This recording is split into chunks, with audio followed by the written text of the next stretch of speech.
Hi. In this video, we are going to continue our journey in geometry, and we're going to look at some theorems which are basically very important for Olympiads. I have a list of things that I want to talk about here, and let's just begin. The first one is Sheva's theorem. We look at three forms of it. So Sheva's theorem. This theorem talks about concurrency of lines. Let's just see the statement. We have let P be an arbitrary point in the plane of a triangle, in the plane that does not lie on the sides, that does not lie on the lines containing the sides of triangle ABC. Then the lines AP, BP, and CP intersect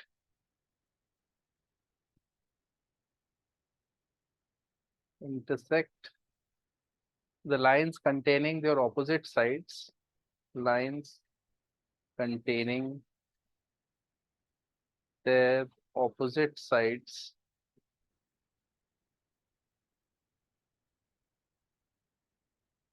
at D, E, F respectively.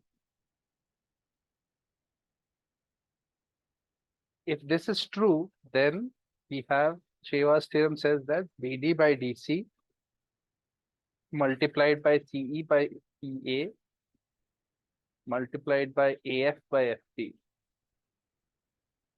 will be 1. So let's try to understand this. We have a triangle ABC. This is ABC, and let P be an arbitrary point in the plane of the triangle that does not lie on the sides of the triangle, right? Now, we join AP, BP, and CP. Now, what the theorem says is that AP is extended and it meets the opposite side, BC, at basically D, and BP meets the opposite side at E, and CP meets the opposite side at F. Then we have the ratios. BD by DC is CE by CEA, and AF by FB will be equal to 1, right? So these lines, the lines A to D, and the lines B to E, and the lines C to F, the lines from the opposite vertex which meet the other side at some point, these are called Chevians. These Chevians are concurrent at point P if the ratio in which they divide the opposite sides is same, or the product of the ratios is 1. So BD by DC, product of CE by EA, product of AF by FP. That should be 1. Then the three Chevians will be concurrent. So you should understand it in this way. The three Chevians, which are lines from the opposite vertex to the other side, are concurrent if this condition is true, right? So that is Sheva's theorem. Now we'll look at two other forms of it also. So the inverse of Sheva's theorem is also valid. So let's look at that one. So inverse of Sheva, that is also valid. Let D, E, F be points on BC, CA, AB, points on BC, CA, AB of such that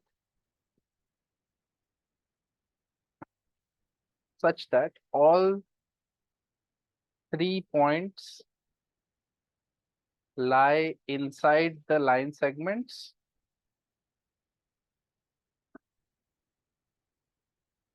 or the other cases, 2 of them lie outside while the third point lies inside the line segment. The third point lies inside the line segment.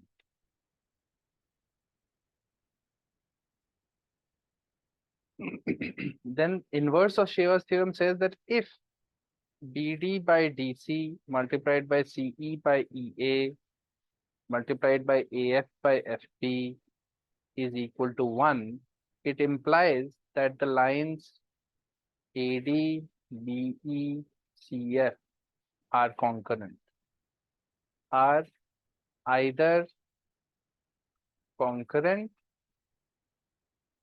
or pairwise parallel. Pairwise parallel. So this is the inverse. If the ratio AB, this ratio is same, is 1, product of the ratio A, B, C, and D is here, E is here, F is here. And if we have BD by DC, CE by EA is AF by FB, right? Then the lines AD, BE, CF, these lines will be concurrent. Right now in my figure, obviously they are not concurrent because obviously I've drawn it by hand, but they will be concurrent if the ratios are matching, right? Okay, that is the inverse form of Sheva. Then the trigonometric form is also important. Trigonometric Sheva theorem.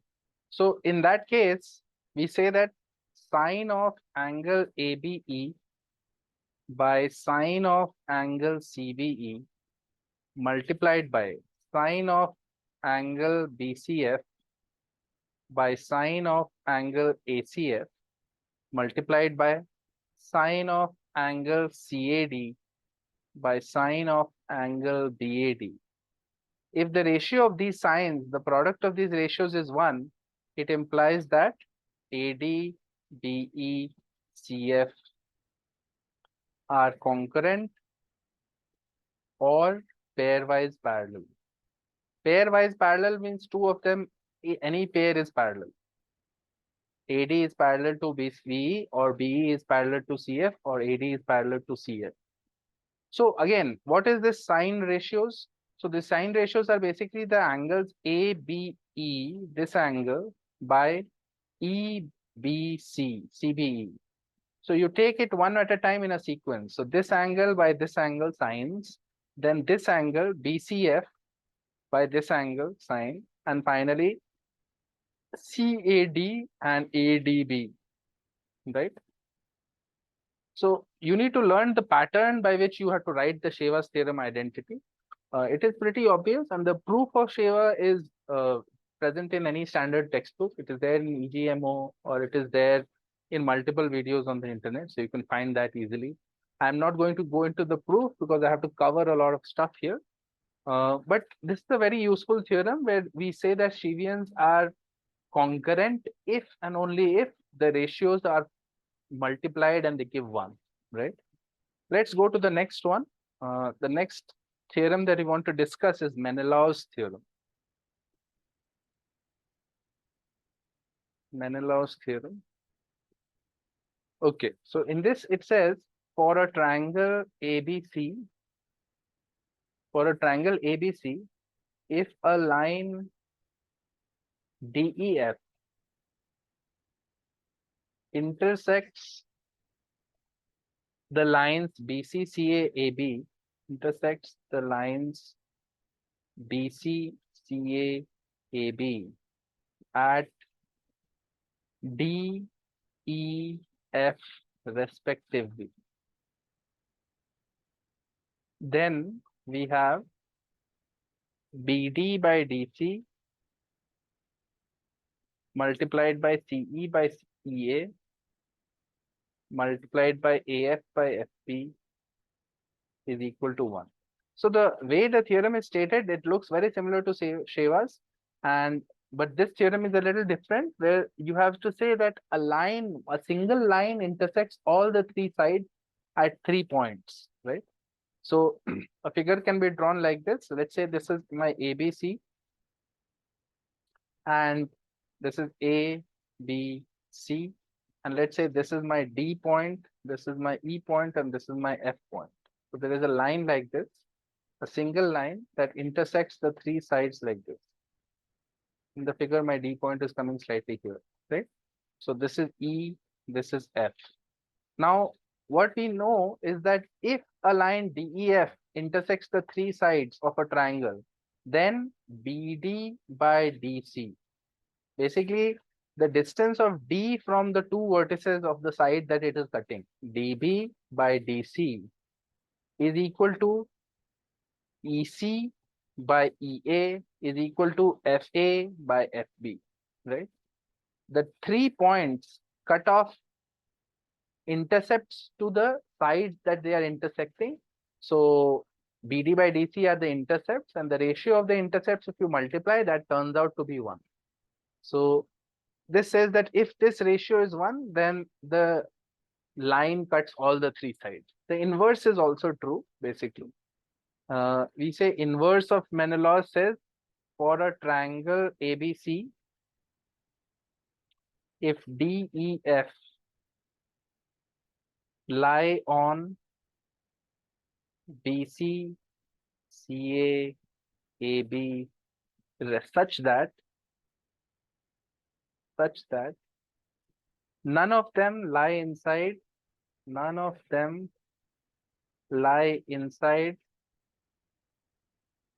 the line segment, or 2 of them lie inside the line segment and third one is outside. 2 of them are inside and third point is outside.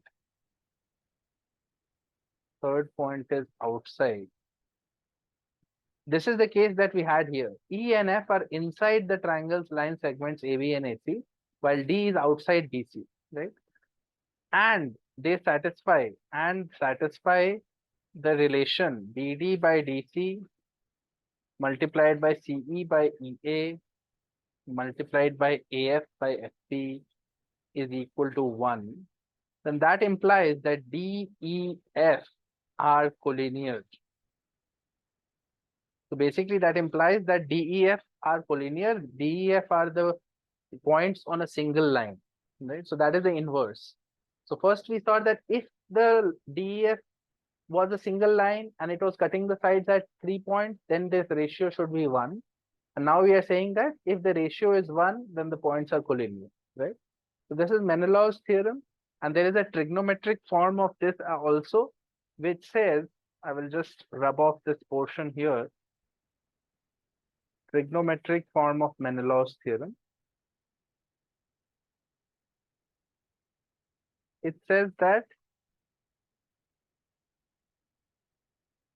DEF are collinear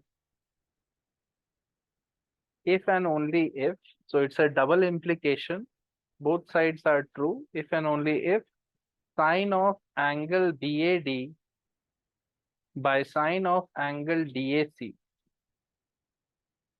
multiplied by sine of angle CBE by sine of angle EBA multiplied by sine of angle ACF by sine of angle FCB is equal to 1. So what are these angles? Let's look at the angles once. BAD, so we join this BAD like this, and then we have CAD, right? So the D point makes angles with B and C, BAD, CAD. Then we have CBE, CBE, and we will have EBA, right? EBA. So this angle and this angle with E point, and similarly with F point, we'll have ACF, and we'll also have BCF, right? This angle and this angle with F. So again, the pattern is what you need to focus on, how we make the angles, right? Okay, so that was your Menelaus theorem. Sheva's theorem was about concurrency of 3 lines, and Menelaus theorem was about collinearity of 3 points. And we have products of ratios that were becoming equal to 1. Let's move on to the next thing. The next idea that we want to discuss is Ptolemy's theorem. Ptolemy's theorem and inequality. Actually, there are two things here.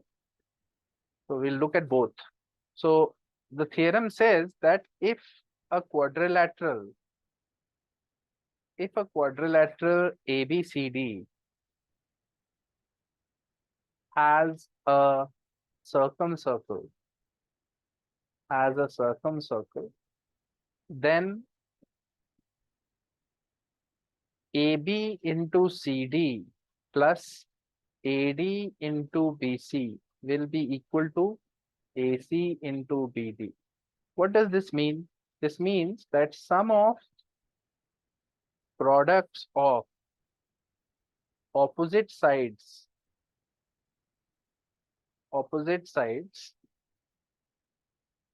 is equal to product of the diagonals.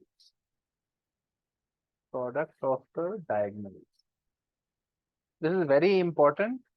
Basically, if you have a cyclic quadrilateral A, B, C, D, and let's say this quadrilateral is cyclic, basically it has a circumcircle, right? In that case, we can say that AB into CD, which is this and this, plus AD into BC, which is this and this. So product of the opposite sides, and you add them, that is the sum of the product of the opposite sides, should be equal to product of the diagonal. So that is Ptolemy's theorem for a cyclic quadrilateral. And the inverse of Ptolemy's theorem is also true. So if in a convex quadrilateral ABCD, we have AB into CD plus AD into BC is equal to AC into BD, implies A, B, C, D are concyclic points. So the theorem is valid in both directions. If this condition is true, then it is concyclic, and if it is cyclic quadrilateral, already you know that, then the condition has to be true. The product of opposite sides, if you add them, will be equal to the product of the diagonals. Now, this theorem was true for cyclic quadrilaterals. However, the inequality is more general. This was Ptolemy's theorem, and the inequality says, I will write it on the next screen, Ptolemy's inequality.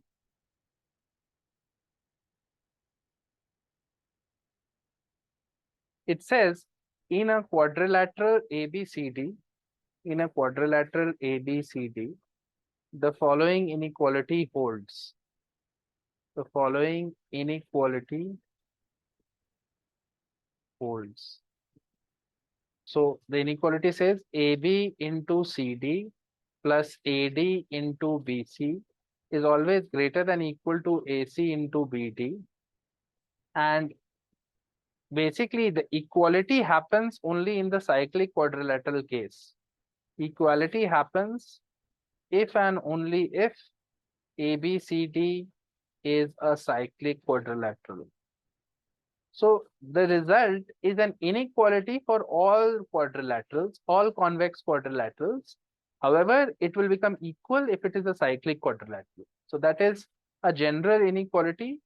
And if you want references for where you can get into it in more detail, you should look at S.L. Loney trigonometry book, S.L. Loney trigonometry.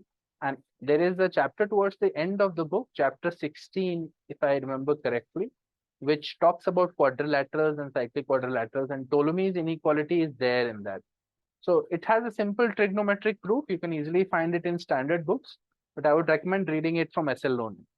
Let's move on. We have the next theorem that we want to talk about is Simpson's theorem.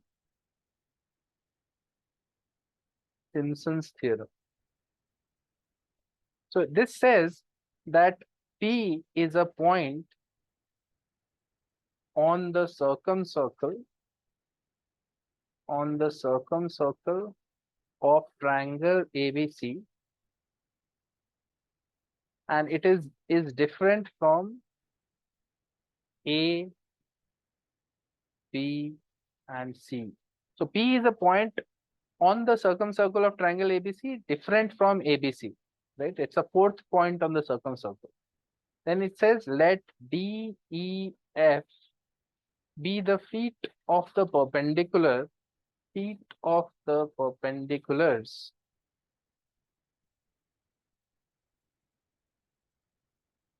from P onto AB, BC, CA respectively. Okay. Then Simpson's theorem says that then DEF is collinear, are collinear. The points are collinear, and the line DEF, the line DEF is called the Simpson line, called Simpson's line for triangle ABC. For triangle ABC. So what is this theorem saying? We have a circle and we have a triangle in the circle. Basically, this is triangle ABC and the circle is the circumcircle of the triangle. And let's say we have a point P somewhere else. P is a point on the circumcircle of triangle ABC different from A, B, and C. Now, you draw perpendiculars on the three sides. So, if you extend this, you will drop a perpendicular here on AB, and that will become your D point. And the perpendicular on BC would be your point here. That is your E point. And similarly, perpendicular on AC would be your F point. So basically, we have 3 points, D, E, and F. And the 3 points will always be collinear. The figure is not perfect here, but you understand what I'm saying. There is a triangle, there is a circumcircle, there is a fourth point on the circumcircle. If you draw perpendiculars on the 3 sides,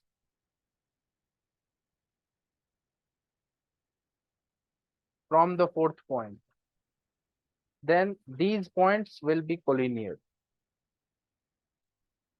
And this line is known as the Simpson's line for the triangle.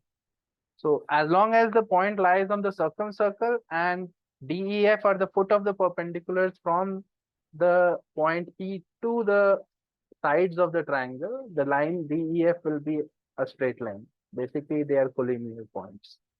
The inverse of Simpson's theorem is also valid. So I will just state the inverse of the theorem.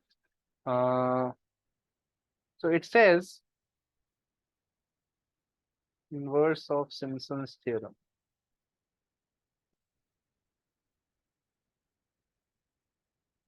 It says for a point P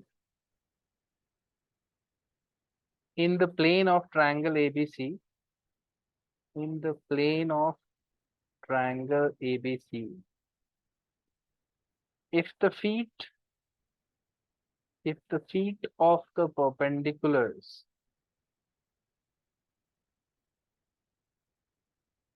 from P on BC, CA, AB are collinear, then P lies on the circumcircle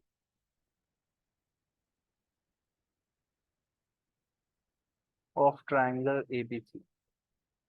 So the inverse is saying that from a point P, if you draw perpendiculars on BCCA AB of the triangle and the foot of the perpendiculars are lying on a single straight line or are collinear, then the point P must lie on the circumcircle of the triangle ABC.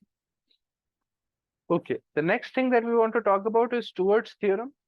This theorem is sometimes useful in problems when you have to find the length of a Shavian.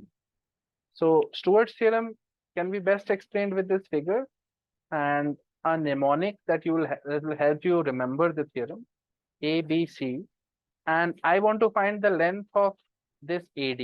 This is a random Shavian of the triangle, and we label the sides C, B, and A, and this length is, let's say, D, right? I want to find the length of D, right? length of AD basically, right? Then let's assume that BD length is M and DC length is N. So the Shavian AD divides BC in the parts M and N so that A is equal to M plus N, right? In that case, we can remember this mnemonic which says CNC plus DMB is equal to dad plus man. So if you remember this mnemonic, it is saying C times N times C plus D times M times B is equal to DAD plus MAN, right? So that is a very important theorem because what happens here is we are doing cosine rule in these two triangles. This mnemonic is just to remember. Dad plus man is easy to remember, and you have CNC plus DMB this side. So ultimately the job is to find D. So you can write it as D square A plus MN MAN and solve for basically D, right? You can solve for D from this equation as long as you know M and N. How does the theorem come about?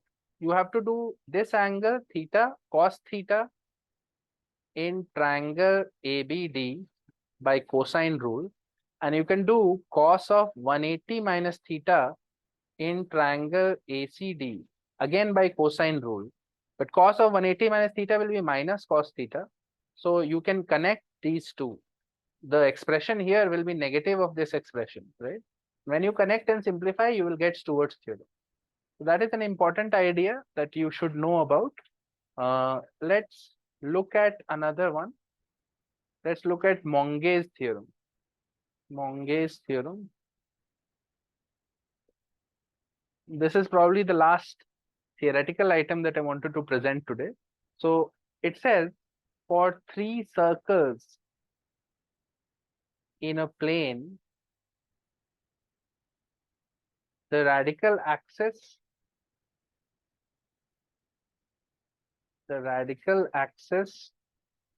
of each pair of them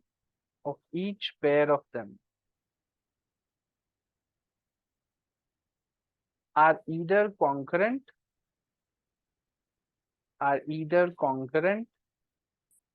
or pairwise parallel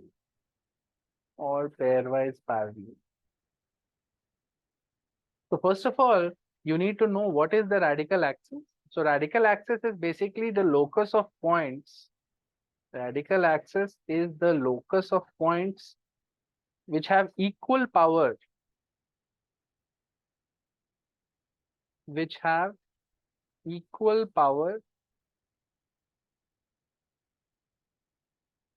respect to two given circles.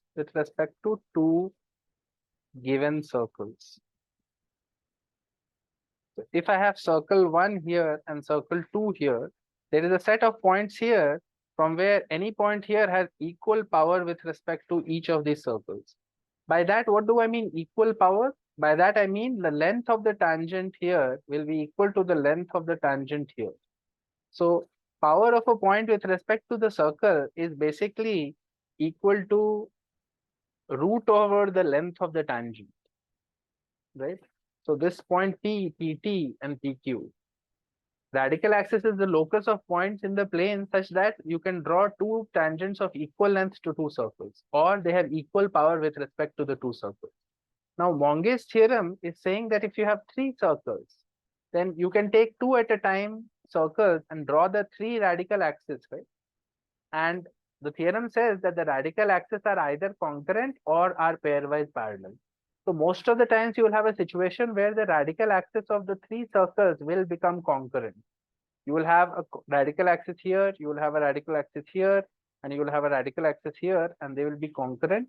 And this point is called the radical center. So Monge's theorem is basically telling us that the radical center exists, right?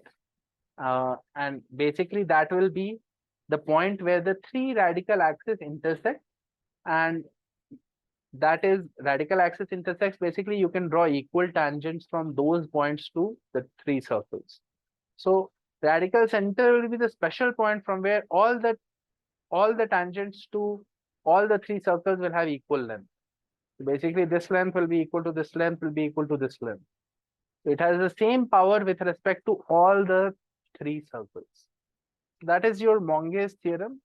Now what I want to do is discuss a few questions that will help you understand how to apply these in problems.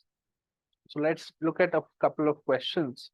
The first one is a line TA is tangent to circle O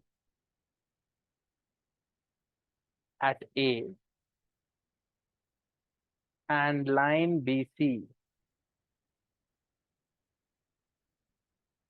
Line PBC actually.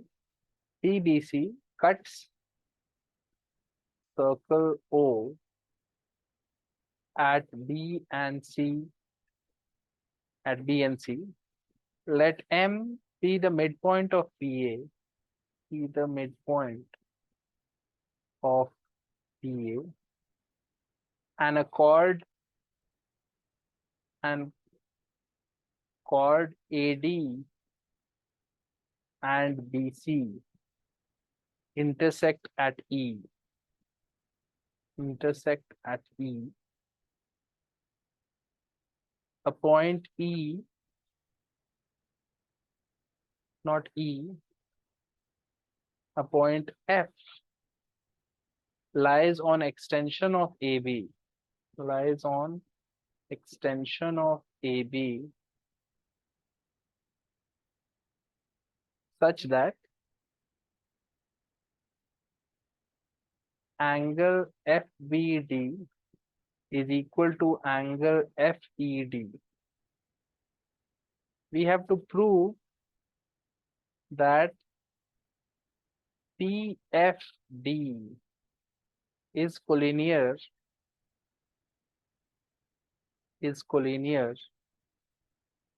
if MBD is collinear.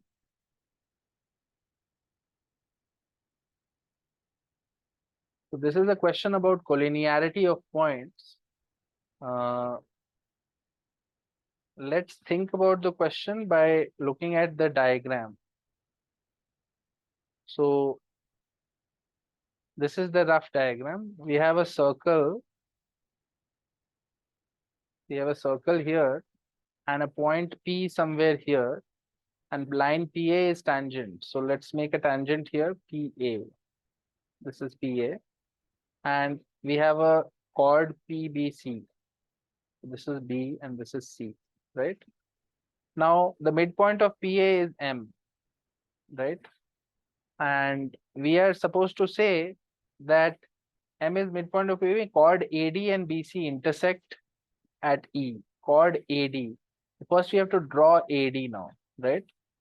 So let's draw the chord like this. AD and BC intersect at E. This is E. And now point F lies on the intersection of extension of AB. So extension of AB would be somewhere here. F lies on the extension of AB such that FBD is equal to FED, right?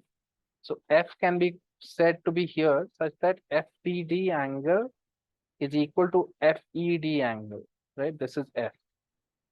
What we have to show is that if MBD are collinear, we will assume that MBD are collinear.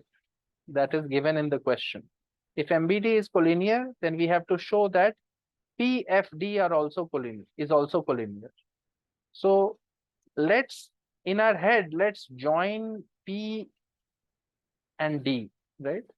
So what we want to show is that the F doesn't lie here, it lies here. PFD are collinear if MBD is collinear, right? So we will say, let's label the point of intersection of PD and AB as F1. Let's say this point is F1. PD and AB, the lines intersect at F1 for now, because we don't know whether F1 is equal to F or not, right? This is what we want to prove. right? That F1 is the same as F, right? So for now, we will assume that they are different, right? What we know for sure is that M, B, and D are collinear, right? In this figure. Now, let's look at what we can do here. We know that PA is tangent to the circle. Okay, PA is tangent to the circle. And because of alternate segment theorem, we can say angle PAB should be equal to angle ADB. Angle PAB should be equal to ADB because of alternate segment theorem. Therefore, if you want to say angle PAD will be PAB plus BAD, right? Angle PAD is the sum of PAB plus angle BAD, right? But the PAB angle can be written as angle BDA plus angle BAD, right? So in this here is equal to this, therefore angle PAD is equal to BDA plus BAD. Great. Now in triangle ABD, we have angle ABD plus angle BAD plus angle BDA is equal to 180 degrees, right? Great. But we already saw that BAD plus BDA is equal to PAD, right? So what we are getting is we can write angle ABD plus angle PAD is equal to 180 degrees, right? We have angle ABD plus PAD is equal to 180 degrees. Now, since ABD and FBD, FBD and ABD, they lie on a line. Notice, I will just rub off this stuff. I know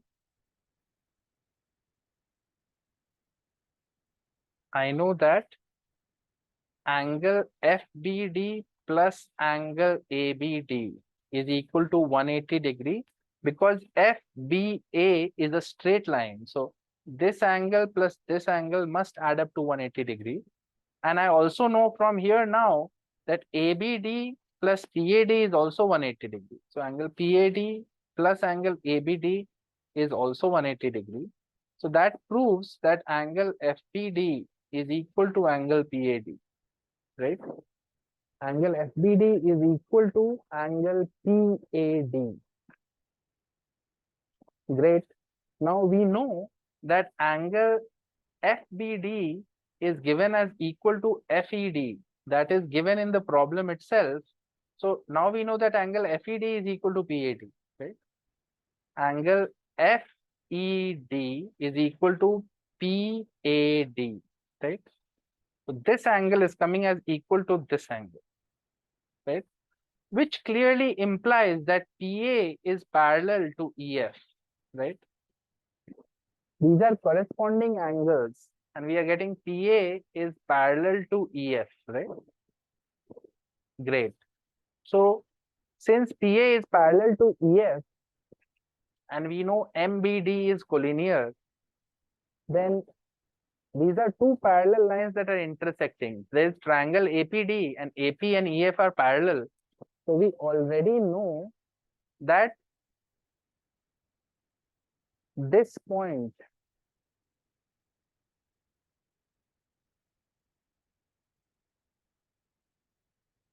okay, actually we'll approach it in a slightly different way. I will just get some space here and I'll work with it here.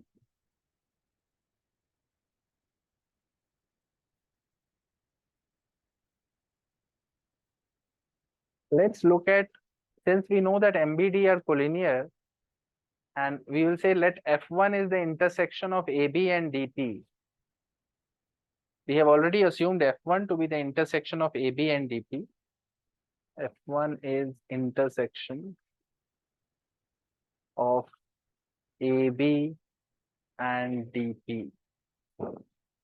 So we have AF1, we have basically three Chevians in triangle APD. We have three Chevians, AF1 and DM and PE, right? And these are concurrent. You can see in the triangle, the Chevians are concurrent at the point B, right? See, AF1, MD, and PE are all intersecting at B, right? So by Sheva's theorem, we can say that the ratios product will be equal to 1, right? Pf1 by f1d, let's do the Sheva's theorem ratios. Pf1 by f1d multiplied by dE by EA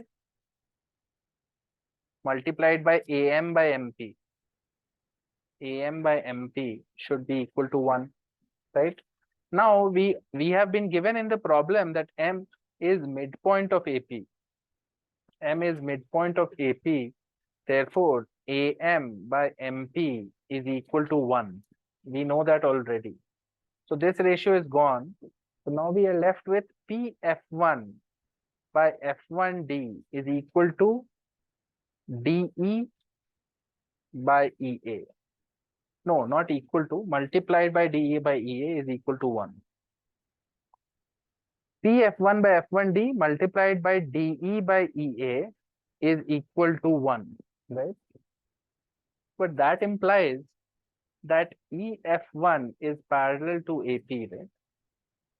Anytime you have the ratios of the sides being same, when a triangle is cut by a transversal and the ratio in which it cuts the two sides is same, then by Thales theorem, you know that the transversal is parallel to the base, right? So this statement that PF1 by F1D is same as EA by AD. So from here we can say that PF1 by F1D is equal to EA by ED. That implies that EF1 is parallel to AP. Now F and F1 are both lying on the line AB. F and F1 are both lying on the line AB.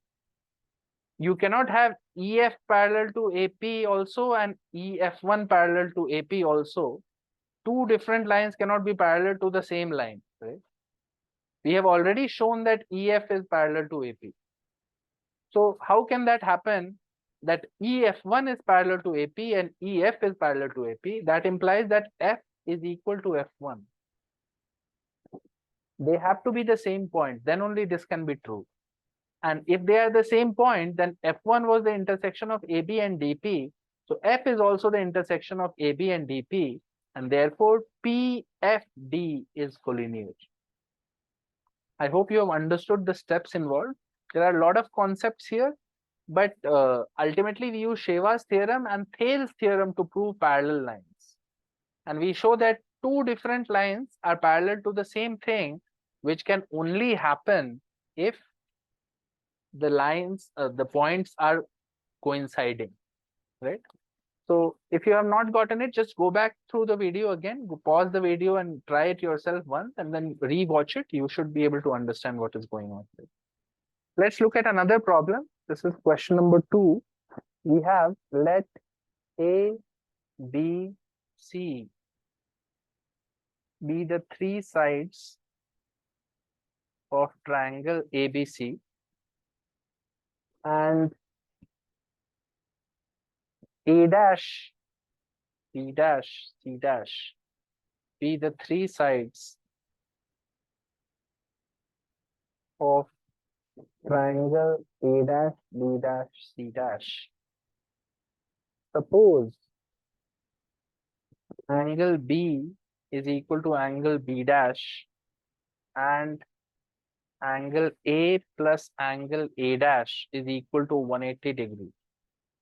We have to show that A dash is equal to B dash plus C dash. Okay.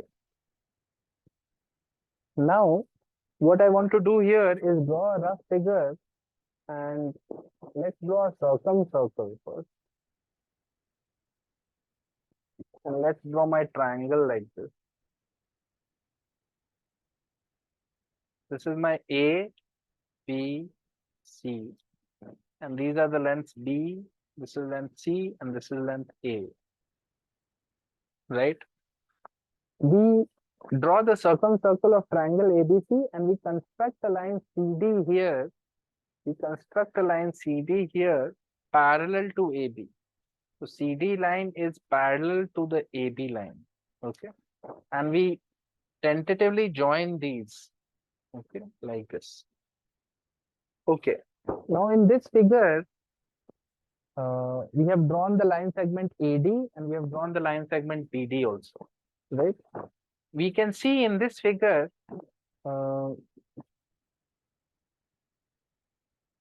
angle A plus angle CDB is equal to 180 degree, right?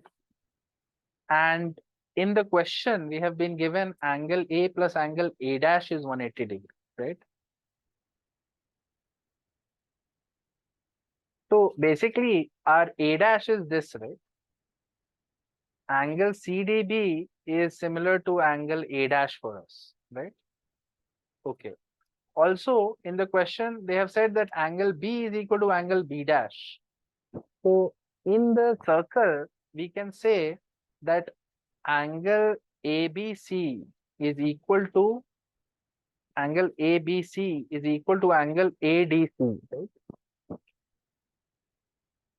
And since they are parallel, actually, since they are parallel, we have constructed CD parallel. So this angle will be equal to this angle. So we can say angle BCD. Angle ABC is equal to angle BCD, right? So this becomes our angle B dash, right? This is angle A dash. This is angle B dash. And obviously the third one will be C dash, right? So basically we are saying triangle DCB is similar to triangle A dash, B dash, C dash. Because two angles of triangle DCB are matching the triangle A dash, B dash, C dash angles. How did we do this? We had an original triangle. We drew a CD line parallel to AB. And because of circle property, we know that this plus this, angle A plus angle CDB is 180 degree. So angle A dash must be equal to angle CDB. And now because of parallel lines, we have this angle is equal to this angle. So angle B must be equal to angle DCB. So triangle DCB is similar to triangle A dash, B dash, C dash, right? We get that. Now, we can say that because of similar triangles, we can say A dash, B dash by DC should be equal to B dash, C dash by BC should be equal to A dash, C dash by BD. Or if you write it in the form, we can write it like this also, C dash by DC should be equal to A dash by A because BC is A and should be equal to B dash by BD, right? This is the result that we get from similar triangles, which implies that DC is equal to C dash A by A dash and DB is equal to B dash A by A dash. This is coming from the similarity of triangle DCB to triangle A dash, B dash, C dash, right? Now, if you do Ptolemy's theorem on quadrilateral, the cyclic quadrilateral ABCD, if you do Ptolemy's theorem on cyclic quadrilateral ABCD, what we get is AC into BD plus AB into CD is equal to AD into BC, right?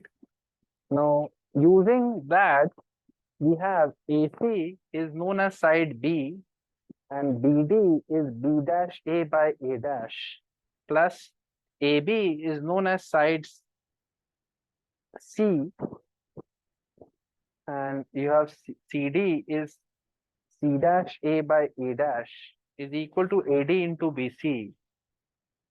So AD into A, and since AB is parallel to CD, since these are parallel, we can say AD will be equal to BC.